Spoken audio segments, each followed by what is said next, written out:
Funding for Market Journal is provided by the Nebraska Soybean Board. A diesel-powered engine on a farm works hard and operates in a grueling environment. Soy biodiesel fuels stand up to the challenge of powering farm equipment, but are also renewable and environmentally responsible as well. The Nebraska Soybean Board is committed to encouraging the use of soy biodiesel to protect the environment and sustain Nebraska's agriculture. The Nebraska Soybean Checkoff, growing opportunity from the ground up.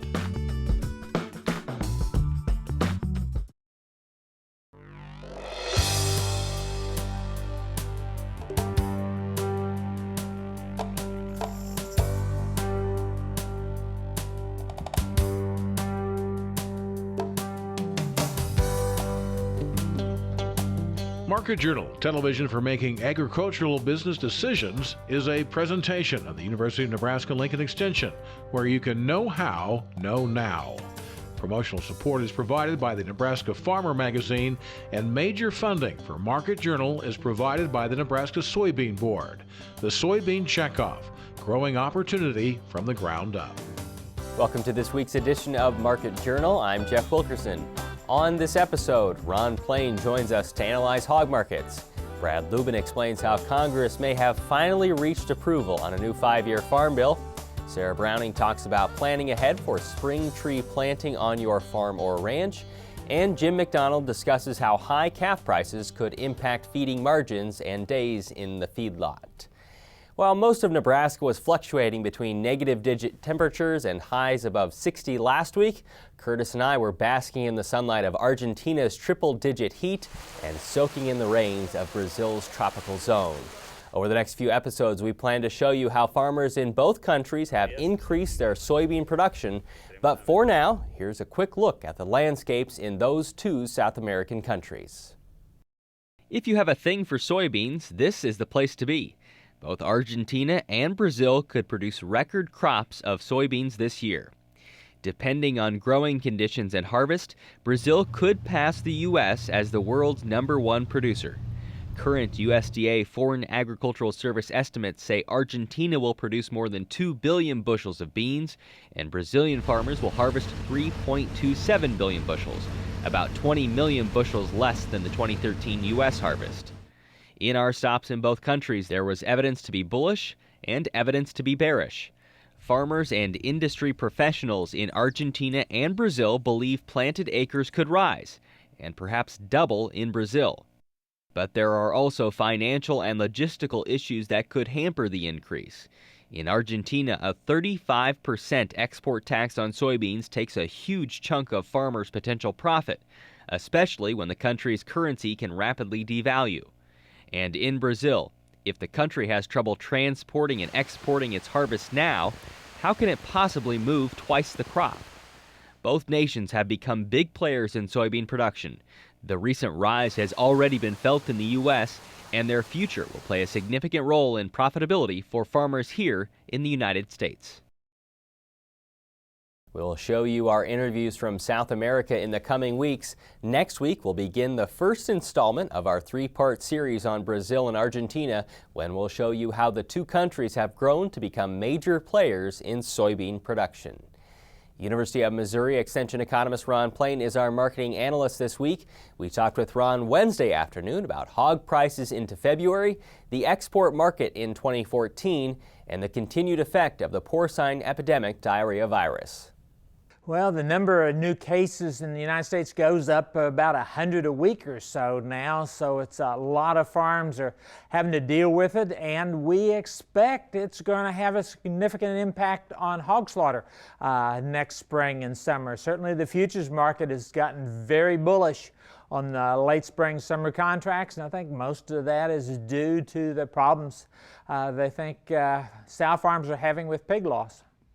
From the latest report, could you tell whether or not pigs per litter was down because of the virus? Well, it was down. It was the worst, smallest increase over a year ago since 2003, I believe. So it was a very poor performance. No, you can't tell why, but PED is clearly the most likely cause for the poor number of pigs per litter. Psychologically, does this have an impact maybe on producers who would otherwise think about expanding the herd? Well, I don't know. I think you're going to see hog farms move to expand their sow numbers. The outlook is for a very strong price situation and low feed costs, so that's very encouraging. I think we're going to go ahead and see some expansion, and even though PED virus is probably going to wipe most of it out for some time. Yeah. Once January passes, will it have been a profitable month for the hog producer? Looks like it. Profit's not particularly large, but slightly on the positive side in the month of January, we think. Slaughter weights in December were very high. Are they keeping pace here in January? They're staying up. We've been running 6, 7, 8 pounds at times heavier than a year ago. That adds about 3% more pork per pig slaughtered. So even though we've been down a little bit in the number of hogs slaughtered, total pork production's been up because of these incredibly heavy weights.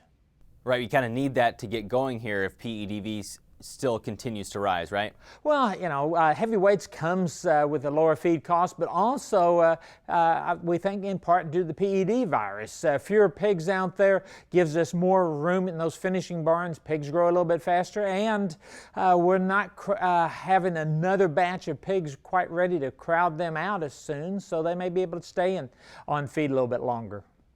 So 2012 was a good year for exports. 2013 came down a little bit. For 2014 to be another strong year, which markets will need to be really good?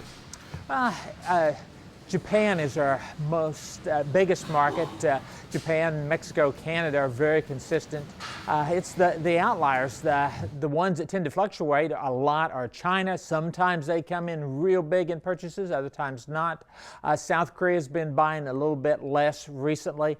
So the volatility in those markets will have probably more to do with whether we export more pork this year than last or not. Carcass weight and live weight basis prices, Ron, as we move into February, what do you expect to see? Well, I think on a carcass weight basis, we're going to see prices in the lower 80s most of the time, and then start to move higher as we get closer to the summer. On a carcass weight basis, the futures market's predicting a lot of $100 prices for hogs in May, June, July through the summer months. You change that to a live weight basis, we're in the mid 70s for the peak, maybe the upper 70s for hog prices come summer, and now we're mostly in the upper 50s. And for the consumer, what should he or she expect to pay at the grocery store for pork, maybe as you look at that into spring? Well, early in the year, usually some fairly good buys. The average price of pork usually runs somewhere around $4 a pound in grocery stores, and probably fairly good bargains will continue through most of the spring. Normally there's about a month lag between the run-up in prices at the farm level and when it shows up in the grocery store. So consumers will get decent prices for a while yet, we think. Next week, we'll look at corn and soybean markets with Elaine Cubb. The price of propane in the U.S. increased this week by $1.05 per gallon. It was the largest weekly increase since the Energy Information Administration began its survey in 1990. The average price across the country is now $4.01 a gallon. However, the Midwest is drastically more expensive than the other regions of the country. The average gallon here costs about $4.20. More than $1.66 higher than last week. The EIA says higher propane prices are due to widespread crop drying after harvest and the cold winter temperatures. Well, after a long struggle, it appears Congress is finally at the threshold of moving forward with the new 5-year farm bill. The House Wednesday passed the legislation and moved the bill to the Senate, where members are targeting next week for approval. UNL Extension Public Policy Specialist Brad Lubben joined us Thursday morning to outline the new details of a bill that took years to accomplish. That's right. We somehow crossed the finish line here. After years of negotiation, after quite a bit of consternation about whether it would get done or not, the House produced a farm bill this week with full expectations that the Senate will follow suit and pass this bill in the following week, and we'll have a new farm bill to implement. Yeah, we talk on the final week of January, and we expect the Senate to do something in the first week of February. I'm concerned that you and I just won't have anything to talk about when we get together because we've been doing this for so long. We've been debating about what direction we're going. We've been discussing the sort of the challenges of getting anything through Congress in recent months and years. But yes, it finally happened. And guess what? It's probably more complex than any bill before it. So there's still a lot of work to do. And speaking of, the commodity title is one of them that you say is very complex. How so? Right. We knew going into this debate that it was a fight over sort of southern versus Midwestern interests, crop by crop, a fight over price versus revenue. And we fully expected and not surprised in the final bill to see that the safety net is a choice between a price safety net or a revenue safety net. We called them PLC for price loss coverage. We've been talking about ARC, which is agriculture risk coverage, ARC being the revenue plan. Well, it's a little more complicated even in the final bill because there's ARC at the farm level, which will be offered as a whole farm revenue safety net across all crops, or ARC at the county level, which will be offered as a crop-specific revenue safety net tied to county averages. So producers will have this choice not just between price versus revenue, but actually between a whole farm revenue plan versus a crop by crop revenue plan at the county level versus a crop by crop price plan. Direct payments are gone, yes? Direct payments are gone. That was the one sort of certainty of having a new farm bill. It probably means that government payments in 2014 will look pretty minimal. We don't have direct payments every fall coming ahead. The new safety net will make payments, if any, after the crop year is over, which is the next fall. So 2014 actually could be a pretty lean year for farm program payments. Disaster assistance is approved in this for both crops and livestock would obviously play a role in what we saw in the Panhandle late last year. That's right. We've been waiting on disaster assistance after it lapsed first in 2011. It had been reauthorized for 12 and 13 but not funded. Finally, the new Farm Bill brings both authorization and funding, and we back up to 2012. So those drought losses in 12, those death losses in the livestock herd due to blizzard events that happened in 2013, finally producers will actually see programs rolling out that could provide, we think, tens of millions of dollars of assistance in Nebraska. One of the sources of support this year that we would expect to come to fruition.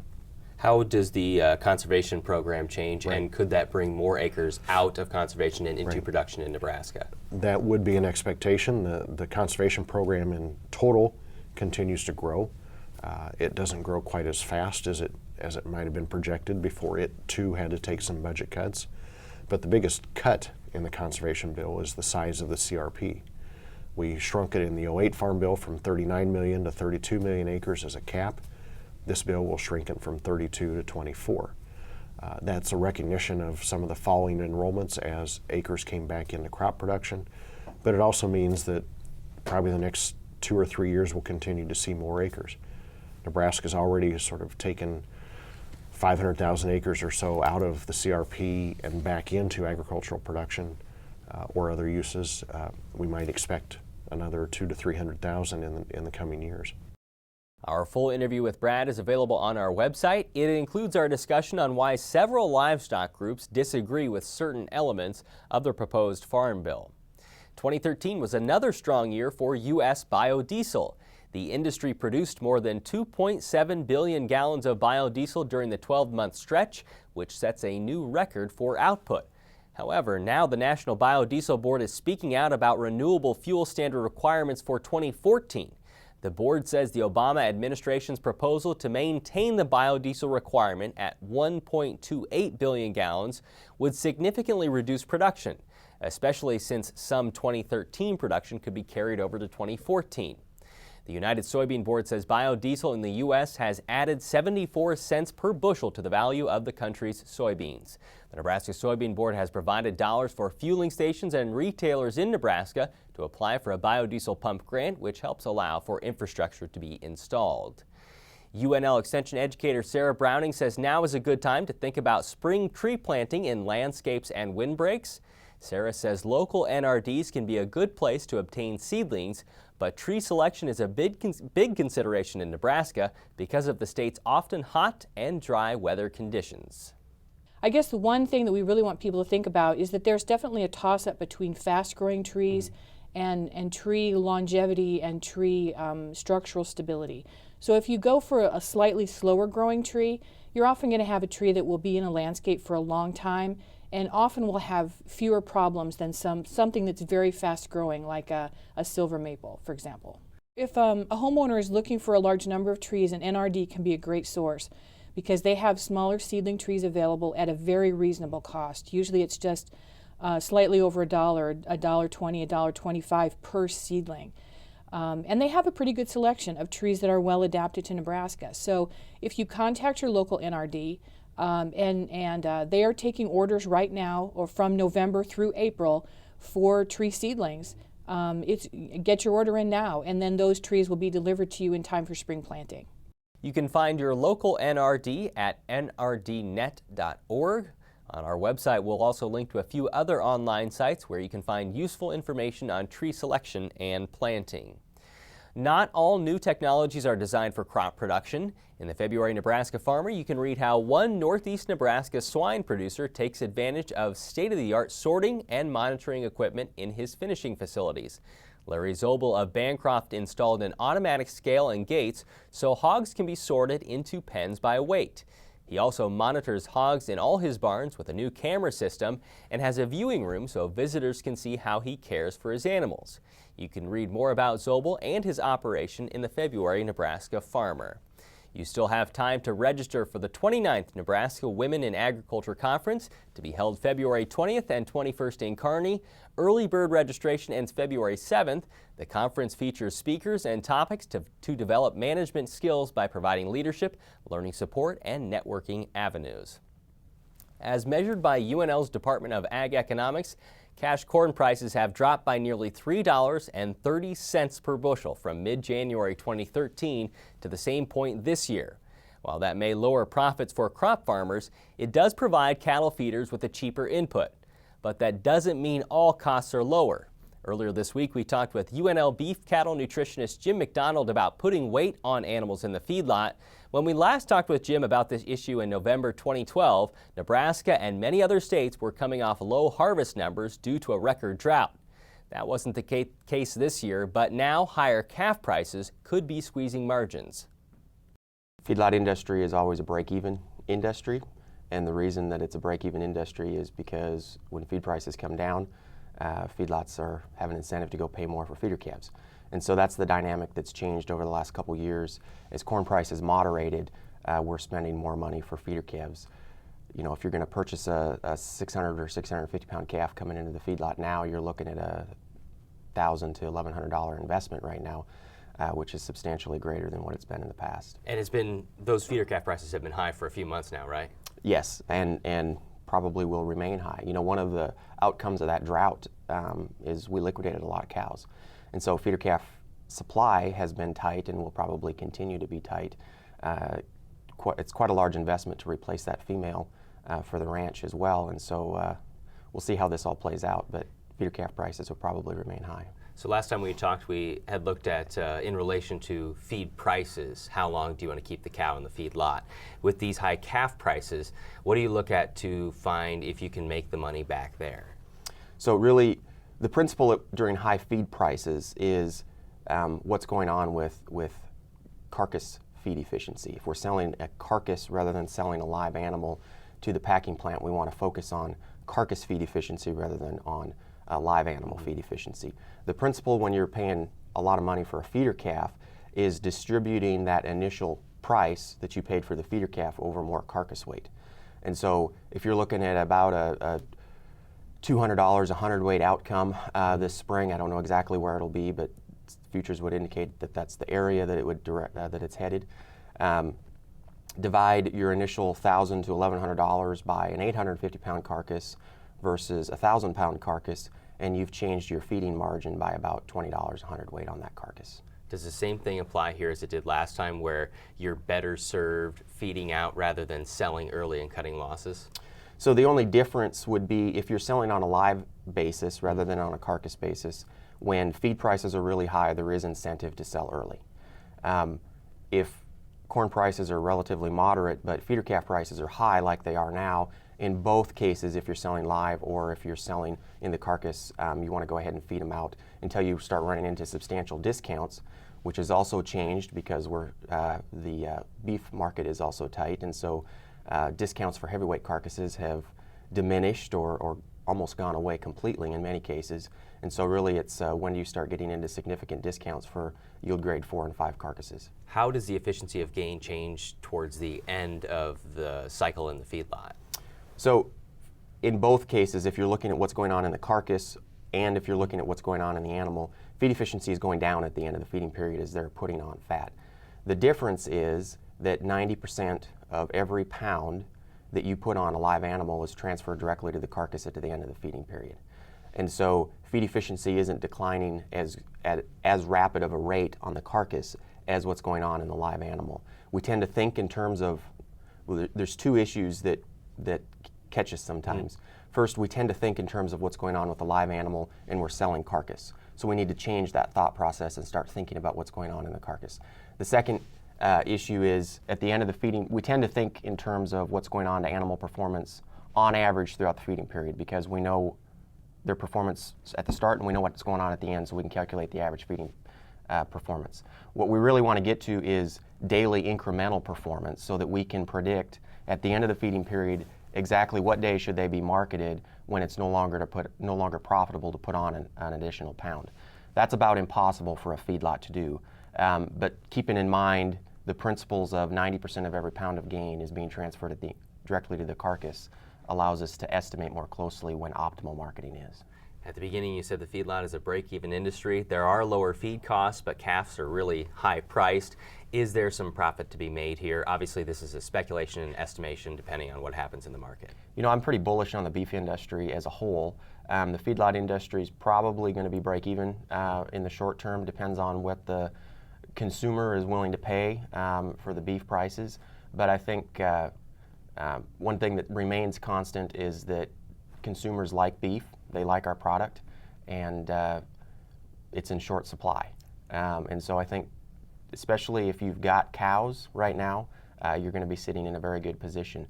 Feedlot industry, I think there's going to be winners and losers, but the outlook here this year should be more favorable than it has in the last couple. Now with his weekly weather forecast, here's UNL Extension State Climatologist Al Dutcher. Well, folks, here we again for the weekly forecast. Last week we talked about the potential for the U.S. Western Ridge that's been dominating much of Southern California all the way up the western United States and has caused a significant lack of moisture for the entire winter. There was the signs that it was going to start to break down in response to warm water moving into the Gulf of Alaska that would help to basically jack up some of these upper air lows that have been basically moving up into Canada, then down through the central Prairie Province regions and bringing that cold air into our region. Well, it actually broke down a couple days earlier than originally forecasted, so we've seen that energy move into the central Rockies during the midweek period, and the result was some pretty significant snowfall across the central through the northern Rockies, and in fact within the Platte River Basin, snowfall totals were anywhere from 1 to upwards of 3 to 3.5 foot of snowfall. But more importantly, that energy moved out into the Central Plains and brought some very welcome snowfall to the southern Panhandle and southwestern Nebraska, where we really haven't seen much in the way of significant snow most of the winter. Very important because we haven't had much moisture, so at least we have something to work with in the short term, and the hope is that this trend will continue. As you move farther east, of course, the snowfall totals were not nearly as excessive as we've seen a couple inches fall Thursday night into Friday morning, and then of course with the second wave coming through last night and continuing this morning, we're seeing a couple more additional inches. That is expected to pass to the east of us. So overall, it looks like the heaviest totals in the southwest and southern Panhandle, anywhere probably from 6 to 8 inches on the heavier side. And we'll take it. We just need to see more of these systems, and there is the opportunity for yet a couple more systems as we go through this extended period. So let's take a look at the upper air models and see how the week will progress. Here is our system. All the energy with this yellow is now moving up in the Great Lakes, so in this wake we're left with the cooler air. And we're going to definitely see more winter-like conditions today, but more importantly, as this ridge starts to move and break down toward the east, we're going to get a northwest flow. It's going to be coming over a snowpack, but it's not that Arctic plunge of temperatures. Overnight lows may drop down below zero across northeast Nebraska, but overall fairly typical for this time of the year. But more importantly, I'll draw your attention to the southwest as another system looks like it's going to start to come in, and this one gets a little bit interesting, particularly as we get into Monday, because we start to wind it up and we start to shoot some energy out into the western plains of Texas, Oklahoma, and Kansas. And if this system lifts just slightly toward the north, we could see some of that energy moving into south central Nebraska as early as Monday evening. But more importantly, as we get to Tuesday, this system really comes out. It's got some good cold air behind it. The main heavy snow band looks like it's going to be across the eastern half of Kansas, but if we lift this 50 to 100 miles to the north, we could look at some fairly robust accumulations of snowfall across southeast and portions of south central Nebraska. So pay attention. This probably will evolve and change dramatically in the next few days. Now, as we get into the day on Wednesday, the system moves toward the upper Midwest, and we will be looking at a northwest flow that will weaken over time. So we're going to see a gradual warming in temperatures across the southern part of the state. The colder temperatures will remain in the east or northeast. And then on Thursday, we see a westerly flow, so we'll get downsloping component in the west. So we might see temperatures moving up into the 20s, possibly low 30s. And then as we get into Friday, another system starts to make its way into the central Rockies. So if we look at the temperature forecast, the coldest temperatures will be this weekend. We'll see another shot of snow on Monday, Tuesday. Some colder air behind it, particularly over the northeast, and then we'll warm up toward the weekend. 8 to 14-day forecast from next Friday through the following Tuesday. Cold conditions continue, and in terms of precipitation, that next system comes in, gives us an above normal chance across the western half of the state. Thanks, Al. Today's interviews with Ron Plain, Brad Lubben, Sarah Browning, and Jim McDonald are available individually on the Market Journal website and through our mobile app as part of the January 31st episode. Next week, Elaine Cubb will be our marketing analyst. Roger Wilson will join us to look at 2014 crop budgets in Nebraska, and we'll show you how Brazil and Argentina are producing record or near record soybean crops this year. Until then, thanks for watching. I'm Jeff Wilkerson. We'll see you next week. Join Market Journal online at marketjournal.unl.edu. You can also follow us on Facebook and Twitter. Promotional support is provided by the Nebraska Farmer Magazine. Funding for Market Journal is provided by the Nebraska Soybean Board. The Soybean Checkoff, growing opportunity from the ground up. Market Journal is produced by the University of Nebraska-Lincoln Extension, where you can know how, know now.